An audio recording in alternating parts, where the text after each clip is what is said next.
You don't have any value in the wins that you've experienced if you've never lost to get those wins. This comes directly from the Bible.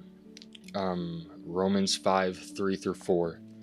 And not only so, but we glory in tribulations also, knowing that tribulation worketh patience, and patience experience, and experience hope. When you go through things in life, they suck and they hurt. And this is how you separate yourself from the 99% and put yourself in the 1%. Is you stop viewing your failures as failures. Your wins have no value if you've never lost. Think of somebody in the gym. This person has been strong their whole life. They hit 315 at 16 years old. They never had to train very hard. They never had to do very much. They never had to go in their head to achieve that. They never really failed before that, and they achieved it. It's good for them. Yeah, they're strong, but they have no glory in that achievement. It doesn't mean anything to them. They don't benefit from that. For example, me. At 17, I hit 315 in high school. I did that at 174 pounds. I was lean. Growing up, I was skinny, fat, whatever you want to call it. I still struggle to put on weight. I worked hard for 2.5 years straight, really hard. Harder than, like, you're like, oh, I've been lifting for 10 years and I haven't hit 315. Well, I guarantee you weren't working hard enough at it. Because if you work truly hard for it, you will achieve it. That 2.5 years that I spent working towards that were a beautiful experience. And I failed so many times. I remember when I had hit 185 on bench press for the first time. It's not a lot of weight, but it's the first weight to where you feel strong. I was in my high school weightlifting class, okay, or with all my friends, and I was like, okay, we were all hitting PRs, so I was like, well, I want to hit a PR. So I went for 185, and to no one's surprise, I failed it.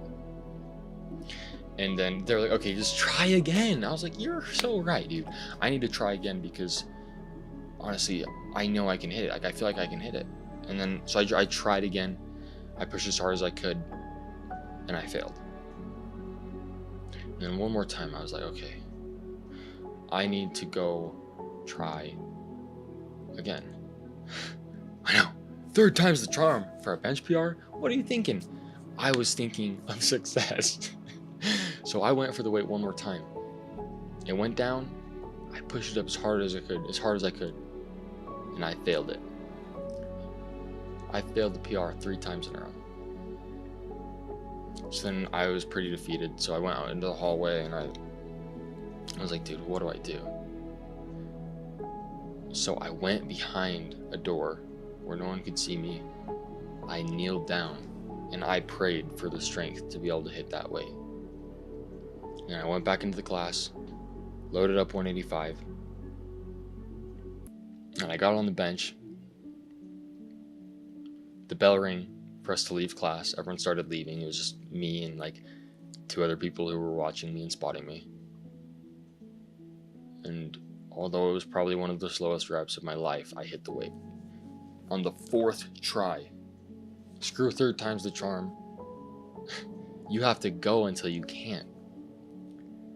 When I was going for 275 on bench, I was stuck at 265 for 6 months. And for that 6 months, I could not get that idea, that number out of my head. 275, 275, 275. It was just stuck in my head. And I went for it over and over again. 10, 20, 30 times, failed every time. But then you know what happened the 30th time?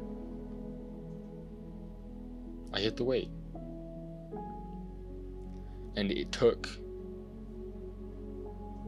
awakening and self-realization to get to the point where I could hit that, because in reality, I was probably strong enough to hit it the whole time. I just never truly believed in myself. And I recognized the moment that I started believing in myself. And that's when I hit it. I went from 275 to 310 in about 2 or 3 months. Then from that 3 months after that was from 310 to 315. I had gone for 315, I think 20 times in that 3 months, which it's a lot. It's a lot of times to go for a PR in 3 months. The first time moved very well. I was this close. Pretty much every time after that, barely moved at all. But then one day, after I kept trying, this goal that I had been working towards from the last 2.5 years of my life, I finally achieved. And it was after I had let go of the disbelief in my mind from holding me back. And that is where I have my glory. I fell hundreds of times, and my glory is so great because I fell. Not because I hit 315. That's not why I have my glory. I have my glory because I failed so many times. If I had done all of those things first try, it probably wouldn't mean much to me. It probably wouldn't be a testament to my character. But because I tried and failed so many times over, I have great glory in that. The lesson of the story, guys, is never let anything hold you back. If you fail at something, try it again. If you go to the gym and have a bad workout, go back the next day and do it again. And do that for months. You'll have months of bad workouts. But one day you'll have a good one. And then another good one, and then another good one. You'll be weak for years. You'll blink your eyes, and then you'll be strong. But the reality is that that strength was never in the amount of weight that you were lifting, but in the spirit that you were lifting that weight with. Don't be afraid to fail. In fact, chase failure. Because it's in that failure that your salvation lies. In your suffering, you find your salvation.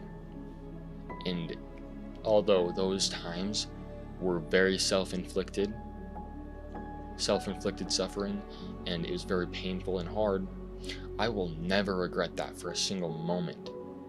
Because those hard times was what built me to be who I am today. And I will never regret that, because although painful, those were some of the most beautiful, prosperous times of my life, where every day I woke up, and even though I wasn't overly euphoric and joyous, I lived every day with purpose. And living every day with purpose is 1,000 times better than living every day happy.